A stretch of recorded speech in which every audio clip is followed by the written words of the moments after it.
Hey, third grade, you ready for a spring week 10 lesson? Last week we started making our own, drawing our frogs that we created a few weeks ago. This week we're going to work on making where they are.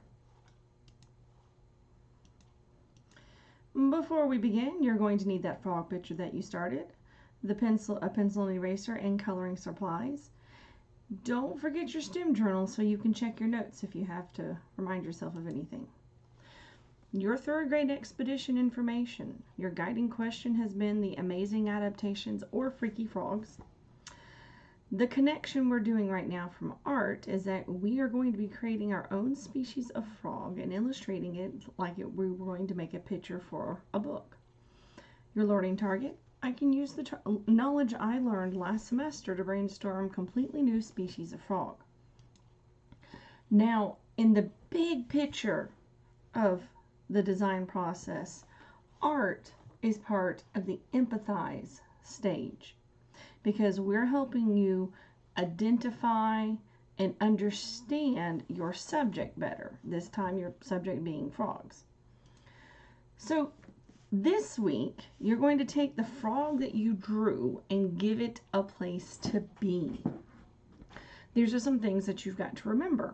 The habitat. Where does it live? How does that affect the way it looks? Size. How does your frog look compared to things around it? If it's a small frog, then things around it are going to be big. How does that change if the frog is big? Colors. What kind of colors are around your frog? Different places will have different kinds of colors. I've been using the example of a frog that might live in the Antarctic. If it lived in the snow, it wouldn't be bright colors like yellow or red because that would be easy for it to be seen.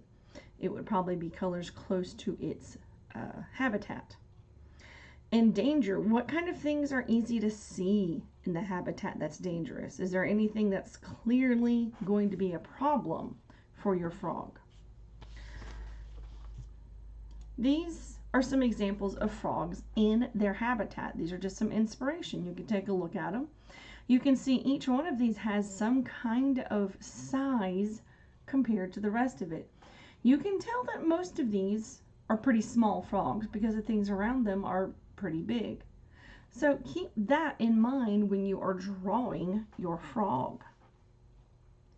So let's take a look at my lantana frog. So here's my lantana frog that I drew with you guys the other week. This is the same picture. I just drew the background around him. So I had said that my frog was going to be small, and I showed that he's small because he's inside when he's sitting on a leaf. So you can tell that he's pretty small because the leaf wouldn't, because he's able to sit inside the leaf. Plus these flowers over here, and they're really big. But he matches the flowers that are around him. That shows that he's got some kind of camouflage. So these are the kinds of things that you want to think about. You also want to make sure that you're filling up your page. So let's do another brainstorm. Here's the dragon frog I drew with another class last week. So I'm going to say that my dragon frog is kind of big. He's not going to be like super big, but he's going to be kind of big.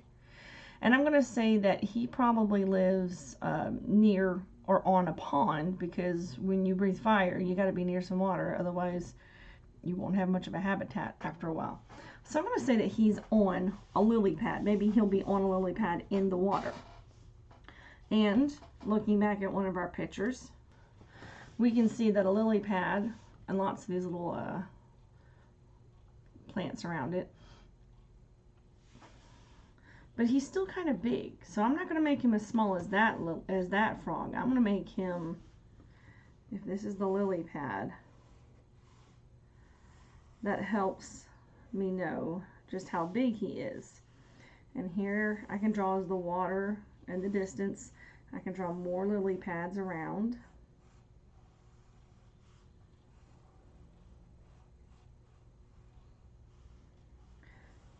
Maybe even some more connecting with each other.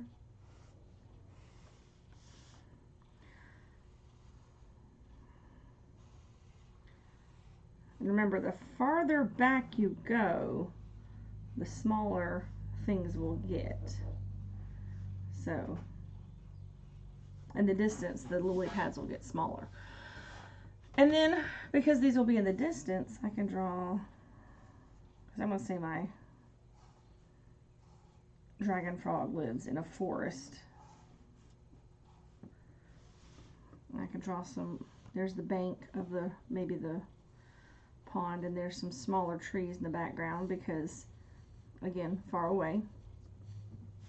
So think about how you're going to draw where your frog lives. Think about the things that you might need to add around it. And then think about colors. I'm not going to end, I mean, these colors will be green because I said I want him to be able to kind of blend in with something. So I would make my lily pads green and the water is blue, you know, things like that.